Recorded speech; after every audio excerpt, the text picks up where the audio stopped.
Me llamo Amparo. Estoy de pie, en el pasillo oscuro de mi propia casa, la que levanté ladrillo a ladrillo con mi Manuel. La única luz es el parpadeo del televisor en el salón, donde mi hijo Javier y su mujer, Mónica, acaban de decidir mi destino sin siquiera mirarme. La voz de mi hijo me llega clara, como un cuchillo afilado en el silencio. El cuarto de los trastos es para el bebé. La abuela es la que sobra. El sofá es para las visitas, así que el viejo tiene que dormir en el suelo. El viejo, así me ha llamado. Siento el frío de las baldosas subir por mis pies descalzos. Un frío que no es de invierno, sino de abandono. Se me mete en los huesos, pero más hondo se me clava la certeza de que para mi propio hijo, ya no soy una persona, sino un estorbo. Una cosa que se aparta para hacer sitio. En ese momento no dije nada. ¿Qué se puede decir? Me quedé quieta, como si me hubieran arrancado la voz y el aire. El viejo, la palabra retumbaba en mi cabeza. Él, mi Javier, por el que vendí las joyas de mi madre para que fuera a la universidad. Él, al que le cedí mi pequeño huerto para que aparcara su coche nuevo. Ahora me llamaba así, con desprecio, en la casa que le dio cobijo cuando su vida se torció. Pero lo que mi hijo no sabía, lo que no podía ni imaginar, es que esa noche, con el frío de esas baldosas, no se rompió mi espíritu. Al contrario, se encendió una llama que llevaba demasiado tiempo apagada. Y mi respuesta a su crueldad estaba a punto de empezar. ¿Qué habrían hecho ustedes en mi lugar? Necesito que me acompañen en esta historia. Quédense conmigo hasta el final y díganme si hice bien, si ustedes habrían tenido la misma fuerza. Cuéntenme por favor desde qué ciudad o desde qué pueblo me están escuchando, porque esta noche me siento tan terriblemente sola, que necesito saber que hay alguien al otro lado, que mis palabras no se las lleva el viento. Siento que si comparto esta carga, quizás pese un poco menos. Y si les gustan las historias de verdad, de gente corriente que se enfrenta a las injusticias, suscríbanse al canal. Así sabrán cómo termina esto y oirán otras batallas como la mía. Necesito su compañía, de verdad que sí. Es un consuelo saber que alguien entiende tu dolor. Los oigo reír en el salón. Hablan del color con que pintarán las paredes de mi cuarto, de la cuna que van a comprar. Para ellos yo ya no existo en esa habitación. Me he vuelto invisible. Es como si el recuerdo de mi marido, de nuestras manos agrietadas poniendo el cemento, del olor a pintura fresca que llenó la casa durante meses, se hubiera borrado por completo. Llevaban tiempo arrinconándome, primero con gestos pequeños, quitando mi sillón del salón, guardando mi vajilla en cajas, pidiéndome la tarjeta de la pensión para ayudarme. Pero nunca imaginé que llegarían a esto, a borrar mi cama, mi refugio, el último lugar donde aún sentía que la casa era mía. Han convertido mi hogar en un simple decorado para la vida que ellos quieren construir sobre mis ruinas. Pero no lloré. Las lágrimas se me quedaron heladas por dentro, convertidas en un bloque de hielo y rabia silenciosa. Fui a mi cuarto, cerré la puerta con mucho cuidado para no hacer ruido, y me senté en el borde de la cama. La misma cama que, según ellos, ya no tenía sitio para mí. Miré a mi alrededor. A las fotos de mi boda, a mi vieja máquina de coser tapada con una tela. Y tomé una decisión. Con movimientos lentos pero firmes, saqué de debajo de la cama una vieja caja de metal. La metí en un bolso de tela, junto con un monedero, un juego de llaves que ellos no sabían que tenía, y lo poco que me quedaba de valor. Aquella noche no iba a dormir en el suelo. Aquella noche simplemente iba a desaparecer. Aquella noche no fui a casa de nadie. Caminé sin rumbo por las calles silenciosas de nuestro barrio, el de toda la vida. El peso del bolso de tela me tiraba del hombro, pero no era un peso físico. Dentro, la caja de metal con mis recuerdos parecía contener toda mi vida. Cada paso que daba sobre el asfalto frío, me alejaba de la puerta que yo misma pinté, pero me acercaba a un recuerdo muy lejano. Me vi de nuevo en este mismo sitio, hace casi 50 años cuando todo era un solar vacío. Recuerdo a mi Manuel, con la camisa remangada, descargando los primeros ladrillos de un viejo camión. Sus manos, ya entonces curtidas por el trabajo, me pasaban los ladrillos a mí. Con esto, Amparo, me dijo, estamos construyendo nuestro nido, nadie nos lo va a quitar nunca. Qué ilusa fui al pensar que el peligro vendría de fuera. Trabajamos como bestias. De lunes a viernes, él en la fábrica y yo cosiendo para las señoras del barrio. Y los fines de semana, aquí, en el terreno. El olor a cemento fresco se me metió en la piel durante meses. Aún hoy, si me concentro, puedo sentirlo. Nuestras manos estaban llenas de grietas y heridas. Pero cada noche nos las curábamos el uno al otro con una sonrisa. No teníamos dinero para pagar a obreros, así que aprendimos a hacerlo todo. Yo aprendí a mezclar la argamasa y él a levantar paredes rectas. Nuestros amigos venían a ayudar a cambio de una buena comida. Esa casa no está hecha solo de ladrillos y cemento. Está hecha de risas, de sudor y de la promesa silenciosa de que aquel sería nuestro refugio para siempre. El lugar donde veríamos crecer a nuestro hijo y algún día, a nuestros nietos. Y Javier creció. Creció y se hizo un hombre listo, o eso creía yo. Cuando llegó el momento de la universidad, el dinero no alcanzaba. Manuel y yo hicimos cuentas una y otra vez, pero no había manera. Una noche, sin decirle nada a nadie, abrí mi joyero. Allí estaban los pendientes de oro y el pequeño collar que mi madre me dejó, lo único de valor que yo tenía. Los miré durante horas, sintiendo el frío del metal en mis dedos. Al día siguiente, los vendí. No me dolió. Vi a mi hijo con su título en la mano años después, con esa sonrisa de orgullo, y sentí que cada gramo de aquel oro había merecido la pena. Pensé que le había dado alas para volar alto, no para que volviera un día a pisotear el nido del que había salido. Los sacrificios nunca parecieron sacrificios en su momento, eran solo actos de amor, como cuando Javier se compró aquel coche tan grande, su primer coche nuevo, y no tenía dónde aparcarlo. Yo tenía mi pequeño huerto en el patio trasero, no era gran cosa, pero era mío. Mis tomates, mis pimientos, mis hierbas aromáticas para el guiso. Me daba la vida agacharme a cuidar de mis plantas. Un día, Javier me dijo: «Mamá, si quitas el huerto, me cabe el coche perfectamente». No lo pidió, lo dio por hecho. Y yo, una vez más, cedí. En una tarde, arranqué mis tomateras y mis matas de perejil. Al día siguiente, el olor a tierra mojada fue reemplazado por el olor a gasolina y a neumático caliente. Me dije a mí misma que la comodidad de mi hijo era más importante que mis pobres plantas. Cuando Manuel se fue, la casa se hizo demasiado grande y silenciosa. El eco de mis propios pasos me atormentaba. Por eso, cuando Javier me pidió mudarse conmigo temporalmente con Mónica, sentí un alivio inmenso. Mi niño volvía a casa. Al principio, todo era bueno.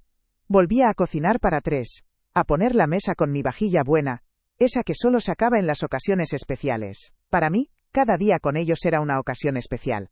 Pero poco a poco, mi vajilla acabó guardada en una caja. «Es que es muy antigua, mamá. Compramos una más moderna», me dijo Mónica con una sonrisa que no le llegaba a los ojos. Empezaron a apartarme sin que yo me diera cuenta, hasta que me convertí en una extraña que comía sola en la cocina.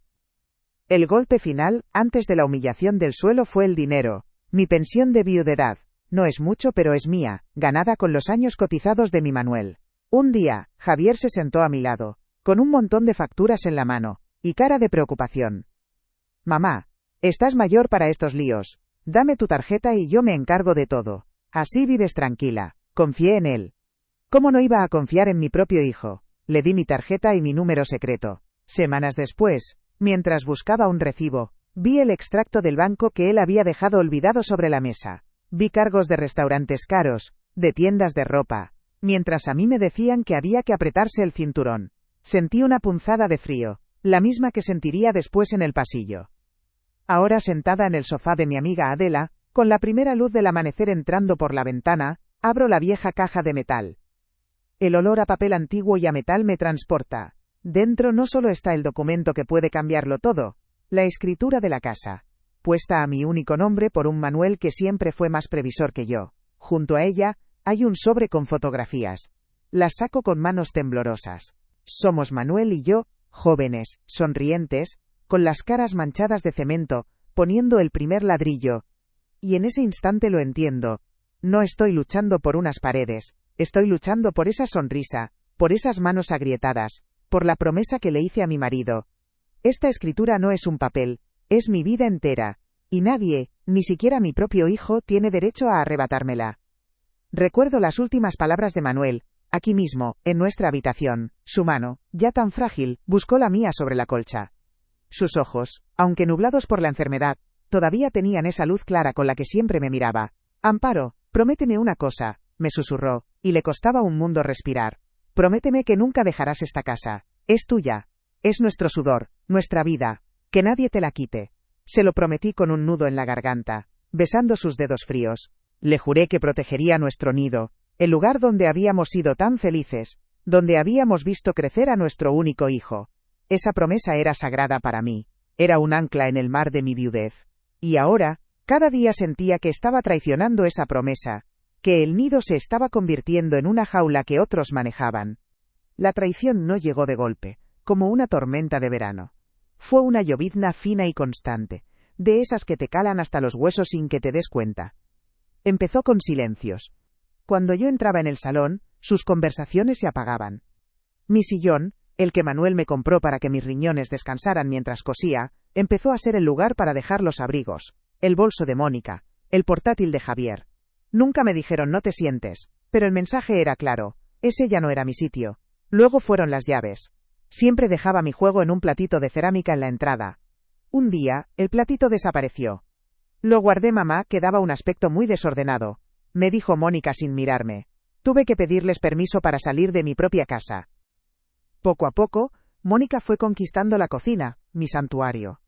Lo hizo con una sonrisa eficiente y frases que sonaban a ayuda, pero que eran órdenes. Suegra, estas sartenes están ya muy viejas. He comprado unas nuevas antiadherentes. Mis viejas ollas de hierro, en las que preparé los guisos favoritos de Javier, durante 40 años, acabaron en una caja en el trastero. Mis tazas de café, cada una con un recuerdo, fueron sustituidas por un juego blanco, idéntico y sin alma. Ella lo llamaba modernizar. Yo lo sentía como si estuviera borrando mis huellas, como si mi historia en esa cocina nunca hubiera existido. Cada vez que abría un armario y no encontraba mis cosas, sentía una pequeña punzada de extrañeza, de no pertenecer a ese lugar. Lo peor fue la soledad en las comidas. Al principio, hacíamos un esfuerzo por cenar juntos. Pero pronto empezaron las excusas. Hoy cenamos tarde, mamá, no nos esperes. Hemos pedido comida china, a ti no te gusta. La mesa del comedor, que yo ponía con esmero cada noche, se quedó vacía. La nueva rutina era encontrar un plato para mí, en la encimera de la cocina, casi siempre ya tibio, con una nota escueta al lado. Comía sola, en un taburete, escuchando el murmullo de sus voces y las risas que venían del salón. Me sentía como la criada, como una extraña a la que se le da de comer por caridad. El sabor de la comida se mezclaba con el de la humillación, y cada bocado se me hacía una bola en el estómago. Un martes por la tarde, buscando una vieja manta en el cuarto de los trastos, mi futuro no dormitorio, tropecé con una caja de cartón. Estaba mal cerrada y ponía «donar/tirar», escrito con un rotulador negro. La curiosidad me pudo. Al abrirla, se me heló la sangre. Dentro, envuelta en papel de periódico, estaba mi vajilla buena. La que me regaló mi madre para mi boda. Los platos de porcelana, con un filo de oro que solo sacaba en Navidad o en los cumpleaños. La fuente donde serví el pavo durante décadas. Estaba todo allí, listo para desaparecer. Sentí un mareo, una rabia sorda. No eran solo platos. Eran los testigos de toda una vida de celebraciones, de reuniones familiares, de felicidad. Me quedé allí sentada en el suelo frío del trastero, acariciando el borde dorado de un plato. Vi pasar mi vida por delante. El bautizo de Javier, con toda la familia reunida alrededor de la mesa. Las comidas de los domingos, con el olor del asado llenando la casa. La última Nochebuena con Manuel, cuando él, ya muy cansado, levantó su copa y brindó por nosotros. Cada pieza de esa vajilla guardaba una risa, una conversación, un momento de unión. Y ellos, mi hijo y su mujer, la habían sentenciado a la basura, como si todos esos recuerdos no valieran nada. Comprendí que no solo me estaban echando a mí, estaban demoliendo mi pasado para construir su futuro sobre los escombros. A veces me pregunto si alguien más ha sentido esto, este miedo a volverse invisible en tu propia vida, a que te vayan borrando poco a poco hasta que no quede nada de ti. Es una soledad que duele en el alma. Por favor, si me están escuchando, cuéntenme desde qué ciudad o desde qué pueblo lo hacen.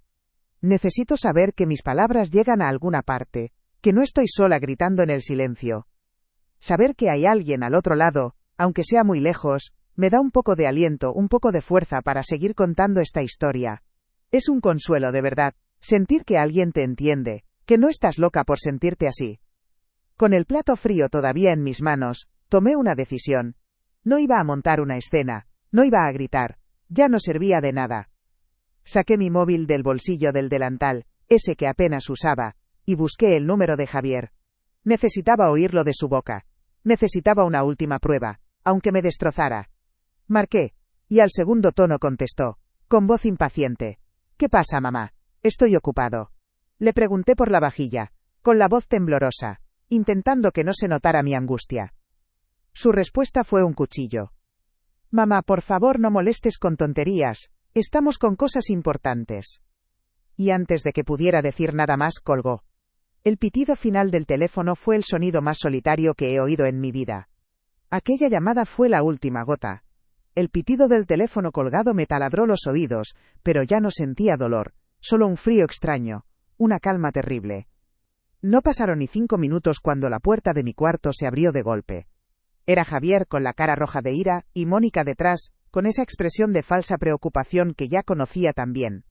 Mamá, ya está bien de tonterías, me espetó él, con la voz dura. Lo de la vajilla es una estupidez, lo importante es el bebé. Te lo diré una última vez. Esta habitación se vacía la semana que viene. Si quieres quedarte, te pondremos un colchón en el suelo del salón. Y si no te gusta, la puerta es bien ancha. No dijo el viejo, pero lo sentí en cada sílaba. Me miró, como si yo fuera un mueble roto, un estorbo que por fin se atrevía a tirar. No respondí. ¿Qué se puede decir cuando tu propio hijo te sentencia al suelo de la casa que levantaste? Me quedé mirándole fijamente, sin parpadear, hasta que fue él quien desvió la mirada, incómodo. Se dieron la vuelta y cerraron la puerta, dejándome sola en la penumbra. Me acerqué a la ventana y los vi en el patio, hablando acaloradamente. Él gesticulaba, enfadado. Ella le ponía una mano en el brazo, como para calmarle. Para ellos, la conversación había terminado. El asunto estaba zanjado. Yo era un problema resuelto. Sentí como el aire se volvía denso, pesado, como si las paredes de mi propio cuarto se estuvieran encogiendo para aplastarme. El silencio que dejaron atrás era más ruidoso que sus gritos. Me senté en el borde de mi cama, la misma que compartí con Manuel durante más de 40 años. Acaricié la colcha que yo misma había cosido. El temblor de mis manos, que había empezado con su portazo, cesó de repente. En su lugar, una lucidez helada me recorrió por dentro. Ya no había sitio para el dolor ni para las lágrimas. Se habían secado todas. Solo quedaba la certeza de que había cruzado un umbral del que no había retorno. La promesa que le hice a Manuel resonó en mi cabeza, no como un lamento, sino como una orden. Que nadie te la quite, Amparo. Y ese nadie, ahora tenía la cara de mi hijo. La tristeza se convirtió en una piedra dura en mi estómago, una piedra que me dio peso y firmeza. Con una lentitud que no era de debilidad, sino de propósito, me arrodillé, y saqué la caja de metal de debajo de la cama. El cerrojo chirrió un poco al abrirlo. Dentro, el olor a papel viejo y a recuerdos me golpeó por un instante. Cogí la escritura de la casa, el sobre con las fotos de la construcción, y mi vieja libreta de ahorros del banco, esa que nadie conocía.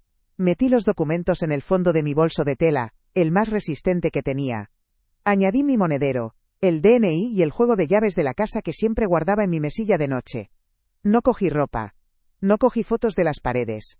Solo cogí mis armas. La verdad, la ley, y mi dignidad. Antes de irme, arranqué una hoja de un pequeño bloc de notas que tenía junto al teléfono. Con el bolígrafo, mi pulso era firme, sorprendentemente firme. Escribí solo 2 palabras. He salido. Nada más. No quería darles la satisfacción de un reproche, o de una explicación. El silencio iba a ser mi primera respuesta. Doblé el papel con cuidado y lo dejé sobre la almohada, justo en el centro de la cama que había hecho esa misma mañana, como cada día de mi vida. La cama estaba perfectamente estirada, la colcha sin una arruga. Era un mensaje en sí mismo. No huía, no me echaban. Simplemente, me iba por mi propio pie, con la cabeza bien alta. Caminé por el pasillo a oscuras, sin hacer el menor ruido. La luz del televisor se filtraba por debajo de la puerta del salón, y con ella, el sonido de sus risas. Hablaban de nombres para el bebé. Para ellos, yo ya no existía. Llegué a la puerta de la calle, metí mi llave en la cerradura, y la giré con una suavidad infinita. El clic de la cerradura al abrirse fue, para mí, el sonido de la libertad. Salí a la noche fría de marzo, y cerré la puerta detrás de mí con el mismo cuidado. No di un portazo. No quería escándalos. Mi batalla no se iba a librar con gritos, sino con la ley y el silencio. El aire frío en mi cara me despertó del todo. Me quedé un momento en la acera, mirando la fachada de mi casa. Mi hogar. Las luces encendidas en el salón la hacían parecer cálida y acogedora, pero yo sabía que por dentro estaba helada, podrida por la ingratitud. Por un instante el pánico amenazó con paralizarme. 74 años. Sola en la calle, en mitad de la noche. Pero entonces, la imagen de mi amiga Adela vino a mi mente. Su cara, sus ojos vivos, y su forma directa de hablar. Ella no me compadecería, me comprendería. Ella, que había trabajado 40 años en un banco, sabría leer los papeles que llevaba en mi bolso. Ella sería mi primer soldado en esta guerra.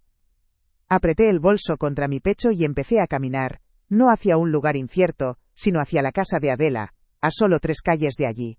Cada paso sobre el asfalto frío era un paso lejos de la humillación y un paso más cerca de la justicia.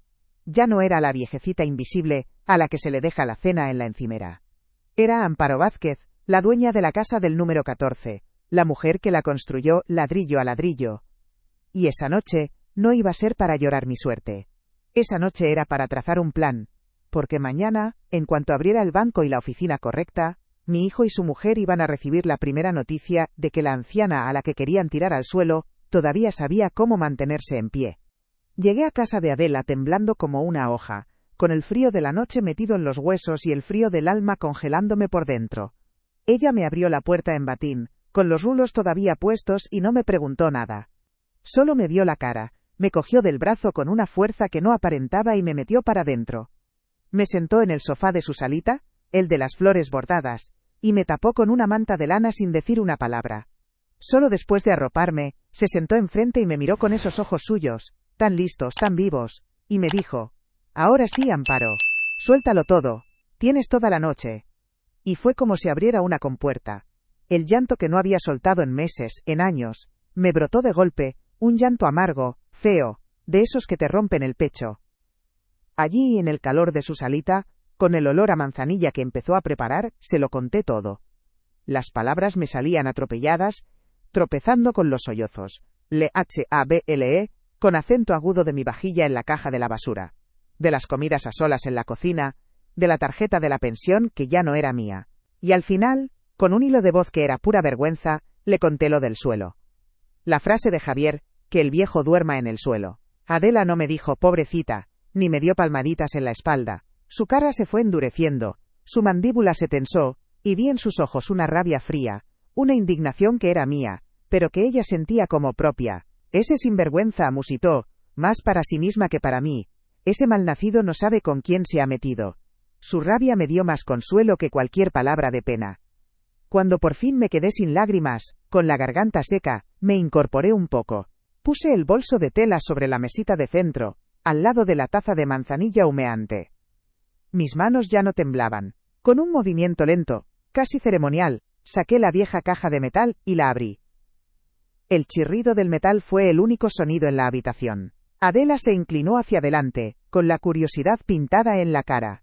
Saqué primero el sobre con las fotos, las de Manuel y yo con las caras manchadas de cemento, y se las enseñé. Esta casa la levantamos nosotros, Adela, con estas manos. Y después, saqué el documento doblado en 4, con el papel amarillento por los años. La escritura de la propiedad, el arma que llevaba décadas guardada sin saber que un día sería mi única defensa. Adela se puso sus gafas de ver, las que siempre llevaba colgadas del cuello, y cogió la escritura con un cuidado casi profesional. Ella, que trabajó 40 años en la caja de ahorros, sabía de papeles más que nadie en el barrio. Sus dedos recorrieron las líneas del documento, sus labios se movían leyendo en silencio. Yo contenía la respiración. Después de un minuto que me pareció una eternidad, levantó la vista por encima de las gafas y me miró fijamente. «Amparo», dijo con una voz clara y rotunda, «la casa es tuya. Solo tuya. Pone bien claro que es un bien privativo, adquirido antes de que tu hijo se casara y pagado con vuestro dinero. Manuel fue más listo que el hambre. Tu hijo no tiene derecho ni a un ladrillo de esa pared». Sentí como si una losa de cemento se me quitara de encima. «Pero para luchar necesitas dinero, Amparo», continuó Adela, siempre tan práctica. «Un abogado cuesta dinero, y hasta que recuperes tu pensión». No la dejé terminar. Volví a meter la mano en la caja de metal. Y saqué una vieja libreta de ahorros del Banco Pastor, de las de antes, con las tapas de cartón azul. Se la entregué. Mi madre siempre me decía, una mujer siempre tiene que tener su propio rincón, un dinero que nadie conozca, por si las cosas vienen mal dadas. Antes de que Javier me quitara la tarjeta, yo sacaba un poquito cada mes. Y de los arreglos de costura que hacía a escondidas. No es mucho, pero es mío. Adela abrió la libreta y sus ojos se abrieron como platos. Mi pequeño secreto, mi colchón de seguridad, estaba a punto de ver la luz. En la última línea, escrita con la caligrafía temblorosa de un empleado de banco, estaba el saldo: 12.427 euros. Adela levantó la vista de la libreta y me miró de una forma distinta. Ya no con pena, ni siquiera con rabia. Me miró con un respeto profundo, con una admiración que me hizo enderezar la espalda. Amparo Vázquez, dijo despacio, como si saboreara mi nombre. Eres más dura que una piedra de río. Has estado callada, aguantando, pero mientras tanto estabas tejiendo tu red, como una araña paciente. Con esto, y golpeó suavemente la libreta con el dedo, no solo tienes para un abogado, tienes para empezar de nuevo, tienes tu libertad en este pequeño libro azul. Por primera vez en mucho tiempo, no me sentí vieja ni desvalida. Me sentí poderosa. Su mente, acostumbrada a resolver problemas en el banco, se puso a funcionar a toda velocidad. Bien, plan de ataque, anunció, y su voz sonaba como la de un general. Lo primero es lo primero. Mañana a las 8:30, en cuanto abra tu sucursal, estamos las dos en la puerta. Vas con tu DNI como titular de la cuenta, y anulas esa tarjeta inmediatamente. Pides una nueva para ti, y prohíbes cualquier acceso a tu hijo. Se le acabó el chollo. Ni un céntimo más de tu pensión va a pagar sus cenas ni sus caprichos. Ese es el primer golpe, el que le cortará los víveres. Quiero ver su cara cuando la tarjeta le dé denegada en el supermercado. La imagen me provocó una pequeña sonrisa, la primera en días. Era una sonrisa amarga, sí, pero era una sonrisa. Segundo paso, continuó Adela, cogiendo un bloc de notas y un bolígrafo de un cajón.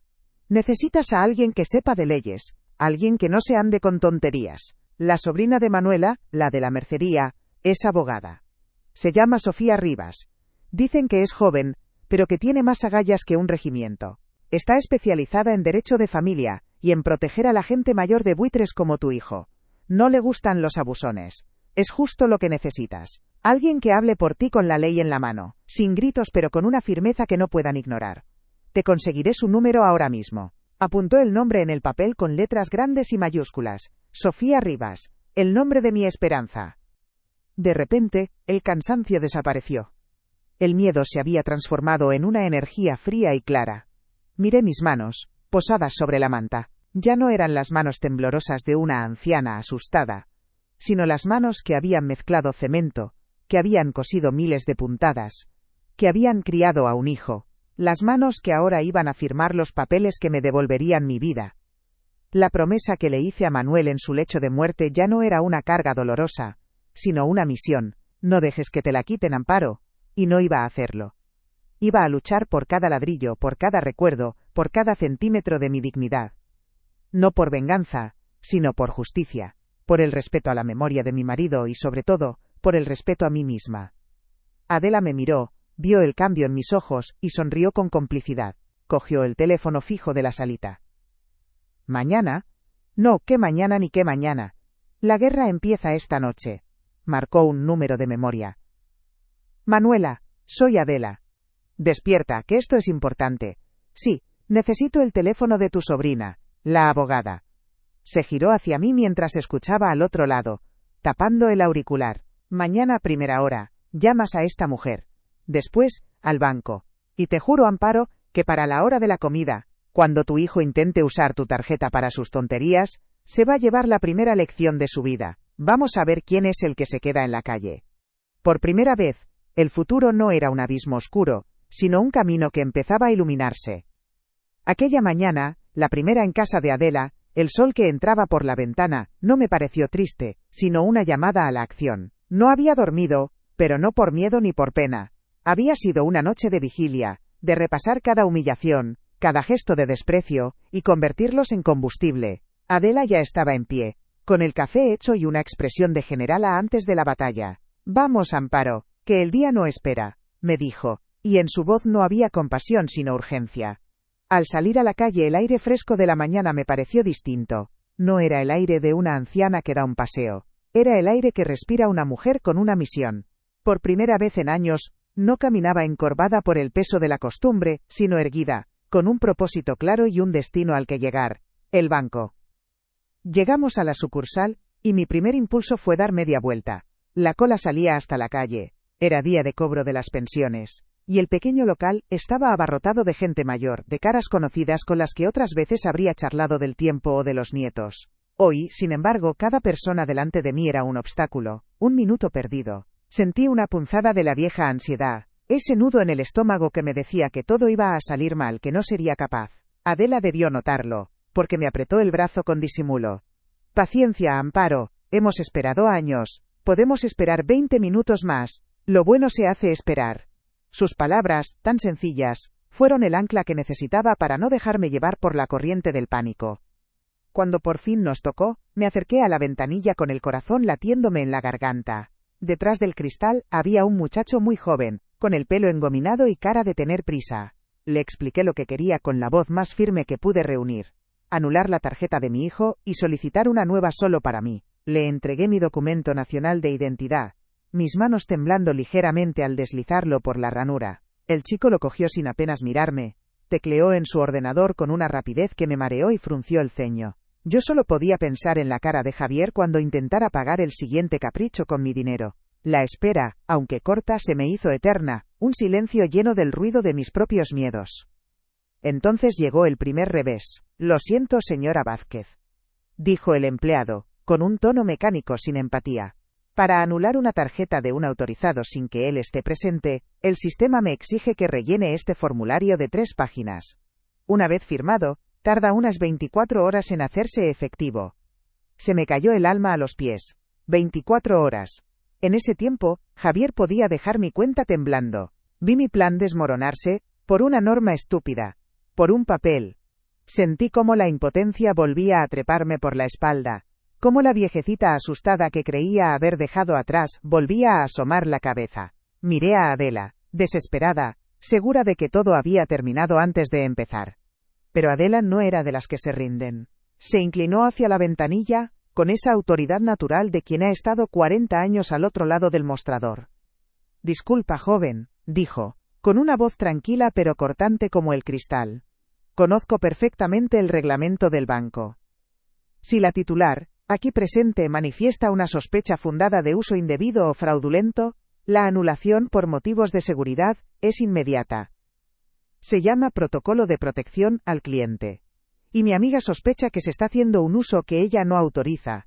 Así que, o anulas esa tarjeta ahora mismo, o pongo una reclamación formal al director de la sucursal por negligencia. El muchacho se quedó pálido, mirándola como si le hubiera hablado en otro idioma. El empleado, visiblemente nervioso, carraspeó y volvió a teclear en su ordenador, esta vez con menos arrogancia. Hizo una llamada corta, murmurando algo sobre un código de seguridad. Colgó y, sin mirarnos, deslizó un único papel y un bolígrafo hacia mí. Firme aquí, por favor. La tarjeta queda anulada con efecto inmediato. Su nueva tarjeta le llegará a su domicilio en unos días. Cogí el bolígrafo. Mi mano ya no temblaba. Hice mi firma, la de siempre, la que usé para firmar la compra del terreno, la que usé en mi boda.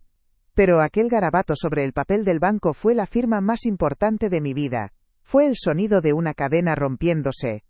Salimos de allí, y por primera vez, sentí el poder de mi dinero, de mi nombre, de mi voluntad. La siguiente parada fue la oficina de la abogada, Sofía Rivas. Era un pequeño despacho en un primer piso, luminoso y ordenado. No olía a polvo y a leyes viejas, sino a café recién hecho. Sofía era joven, tal y como Adela había dicho. Pero cuando me dio la mano y me miró a los ojos, no vi juventud, sino una inteligencia afilada y una calma que me dio confianza al instante. Le conté mi historia por tercera vez, pero ya no me salía con lágrimas, sino con hechos, con fechas, con cifras. Puse sobre su mesa de cristal la escritura de la casa y la libreta de ahorros. Ella escuchó sin interrumpir, asintiendo lentamente, sus ojos fijos en los míos. No me miró con lástima, sino con la atención de un médico que diagnostica una herida para poder curarla. Sofía examinó los papeles con una concentración absoluta. Confirmó cada palabra de Adela. La casa es suya, doña Amparo. Indiscutiblemente. Y estos ahorros le dan la independencia para actuar. Luego me explicó el plan, con una claridad que me asombró. Lo que vamos a hacer se llama iniciar un procedimiento de desahucio por precario. Suena feo, pero no es más que una comunicación formal, para que las personas que viven en su casa por su mera tolerancia, sin contrato y sin pagar, la abandonen en un plazo legal. Me explicó que redactaría un burofax, un documento con valor de prueba, que les daría 30 días para marcharse. 30 días. Una parte de mí se rompía al oír esas palabras contra mi propio hijo, pero la otra parte, la que había dormido en el suelo del pasillo, sabía que no había otro camino. A veces, sentada aquí, me pregunto si hice bien, si no fui demasiado dura al dar ese paso. ¿Qué habrían hecho ustedes? ¿Hay otra forma de recuperar lo que es tuyo cuando te lo arrebatan con sonrisas falsas y desprecios silenciosos? Quédense conmigo hasta el final, por favor, porque lo que pasó después, la reacción de mi hijo cuando se dio cuenta de que el grifo del dinero se había cerrado, fue solo el principio de todo. El verdadero golpe, el que haría temblar los cimientos de su mundo cómodo y egoísta, aún estaba por llegar. Necesito que lo vean para saber si mi justicia fue justa. Esa misma tarde, mientras yo firmaba la autorización a Sofía, me imaginé la escena. Me imaginé a Javier en la caja del supermercado, con el carro lleno de productos caros, de pañales de la mejor marca, de caprichos para Mónica. Lo vi sacar mi tarjeta, mi pensión, con esa seguridad del que se siente dueño de lo ajeno. La pasa por el datáfono. Una vez. Tarjeta denegada, dice la cajera, aburrida. Él frunce el ceño, molesto. La pasa de nuevo, con más fuerza, como si la culpa fuera de la máquina. Denegada, repite la chica, levantando una ceja. Su cara, me la imagino perfectamente, pasando de la irritación a la confusión, y de ahí al pánico. En mi bolso, mi viejo móvil vibró. La pantalla se iluminó con su nombre, Javier. Lo miré. Dejé que sonara 1, 2, 3 veces. Y luego, con toda la calma del mundo, lo volví a guardar. La primera batalla la había ganado en silencio. Los días que siguieron fueron los más largos de mi vida. Me alojé en el cuarto de invitados de Adela, un pequeño refugio con olor a lavanda y a amistad antigua. Mi móvil, ese aparato del demonio, no paraba de vibrar sobre la mesilla. Eran llamadas de Javier. Una detrás de otra. Al principio, imagino que serían de rabia por lo de la tarjeta. Luego, quizás de una falsa preocupación al ver que no volvía. No respondía ninguna. Dejaba que sonara hasta que se callaba solo. Cada llamada rechazada era un pequeño ladrillo que ponía en el muro que estaba construyendo a mi alrededor. Un muro no para encerrarme, sino para protegerme. Adela me veía mirar el teléfono y solo asentía con la cabeza, como diciendo: «Aguanta, Amparo, ya falta poco». Y yo aguantaba, con el corazón en un puño, esperando el momento. Me lo imaginé todo, sentada en el sofá de Adela, con una taza de tila entre las manos. Me imaginé al cartero, el de toda la vida, llamando al timbre de mi casa. De nuestra casa. Vi a Mónica abrir la puerta, quizá con una sonrisa forzada, pensando que era un paquete para el bebé. Pero la sonrisa se le borraría al ver el sobre grande, con el sello oficial del servicio de correos. Un burofax. Esa palabra tiene un peso que asusta. Ella, que es tan lista para unas cosas, seguro que lo reconoció al instante. Lo cogería con la punta de los dedos, como si quemara. Lo sentiría pesado en la mano, no por los gramos de papel, sino por el peso de la verdad que contenía. Y cerraría la puerta despacio, con el presentimiento de que la vida cómoda y gratis que se habían montado, se acababa de estrellar contra un muro. Javier llegaría del trabajo, cansado y de mal humor por no poder usar mi dinero. Mónica le entregaría el sobre en silencio, con esa mirada que yo también conocía, una mezcla de acusación y de miedo. Él lo cogería, frunciendo el ceño. ¿Y esto qué es?, preguntaría con su tono de siempre, como si el mundo entero le debiera algo. Lo abriría de un tirón, con rabia, pensando que era otra factura, otro problema.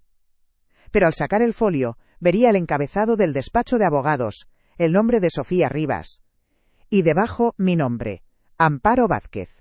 Su madre, la vieja a la que iba a poner a dormir en el suelo, la mujer a la que creía tener bajo control. Y empezaría a leer, y con cada palabra, su mundo de cartón se vendría abajo.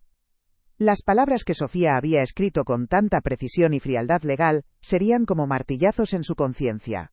En mi condición de abogada de doña Amparo Vázquez, propietaria única y de pleno dominio del inmueble sito en propietaria única, esa sería la primera puñalada. Le notifico formalmente el fin de la situación de precario por la que usted y su familia ocupan dicha vivienda. Fin de la situación. La segunda. Disponiendo de un plazo improrrogable de 30 días naturales desde la recepción de la presente para el completo desalojo de la misma. 30 días. La sentencia final. No habría gritos, ni insultos, ni reproches. Solo la ley, negra sobre blanco. Una verdad tan sólida como los ladrillos que levanté con mis propias manos. Me imagino el silencio que se haría en el salón, un silencio denso, pesado, lleno de incredulidad. Vería la cara de Javier pasar del rojo de la ira al blanco del pánico, el papel temblando en su mano. Mónica, a su lado, leyendo por encima de su hombro, con los ojos abiertos como platos. Se mirarían el uno al otro, buscando una respuesta que no tenían. ¿Cómo era posible? La viejecita callada, la que aguantaba todo sin una queja, la que parecía una sombra en su propia casa. ¿Ella? En ese preciso instante, se darían cuenta de su error. No habían humillado a una anciana indefensa. Habían despertado a la mujer que, con 20 años, se subió a un andamio. Y esa mujer, esa Amparo, nunca había olvidado cómo luchar. No sentí alegría al imaginar esa escena, no se confundan. No sentí el placer de la venganza. Lo que sentí fue una profunda y triste sensación de justicia. Como cuando enderezas un cuadro que lleva mucho tiempo torcido en la pared. No hay euforia, solo la calma de ver las cosas en su sitio. Recuperar mi casa no era un capricho, era una necesidad. Era recuperar mi paz, mi historia, el lugar donde estaban los fantasmas buenos de mi vida, el de mi Manuel. Era cumplir la promesa que le hice. La dignidad no es algo que se negocia. O la tienes, o luchas por ella hasta el último aliento. Y yo por fin estaba luchando. Y ahora, con toda la sinceridad de mi corazón, les pregunto a ustedes que me han escuchado hasta aquí, ¿qué habrían hecho en mi lugar? ¿Se puede perdonar una herida tan profunda? ¿Habrían tenido la fuerza para firmar un papel que, en el fondo, echa a tu propio hijo a la calle? Hay noches en las que la duda me visita, fría y silenciosa, y me pregunto si no había otro camino. Díganme por favor si hice lo correcto. Necesito saber que alguien, en algún lugar, entiende el porqué de esta decisión tan amarga. Su opinión es un pequeño faro en esta oscuridad. El móvil vibró de nuevo sobre la mesa, arrancándome de mis pensamientos. La pantalla se iluminó con su nombre, Javier. Era la 10ª llamada del día. Pero esta era diferente, lo supe al instante. Esta no era la llamada del hombre enfadado, sino la del niño asustado al que le han quitado su juguete. Era la llamada del que acaba de leer el burofax. Lo miré durante unos segundos, los que tardó mi corazón en calmarse. Respiré hondo, llenando mis pulmones de un aire nuevo, un aire que olía a libertad. Y entonces, con el pulso firme, con la determinación de una mujer que ha vuelto a nacer, deslicé el dedo por la pantalla, y pulsé el botón rojo. El silencio que siguió, fue el sonido más dulce que había oído en mucho tiempo. Ha pasado un mes. Un mes de un silencio que ya no oprime, sino que abraza. Los primeros días, el eco de mis propios pasos en el pasillo me sobresaltaba, como si esperara oír una queja, un reproche. Pero poco a poco, me fui acostumbrando a este nuevo sonido, el de la paz. Esta mañana me senté en la mesa de la cocina, la mía, con todas las facturas delante. La luz, el agua, el gas. Mi nombre en todas ellas. Fui al banco, y las pagué una a una, con el dinero de mi pensión, de mi cuenta, con mi tarjeta. Javier y Mónica se marcharon el último día del plazo, sin apenas mirarme a los ojos. Dejaron la llave sobre la encimera y se fueron. No hubo gritos ni portazos, solo un vacío que, por primera vez en mucho tiempo, no me dolió. Sentí que el aire de la casa era más limpio, más ligero, como si por fin pudiera volver a respirar en mi propio hogar. Mi antiguo cuarto, el que iba a ser para el bebé, ahora huele a pintura fresca y a limón. Lo pinté yo misma la semana pasada, de un color amarillo pálido, como el de los primeros rayos de sol. No he comprado una cuna.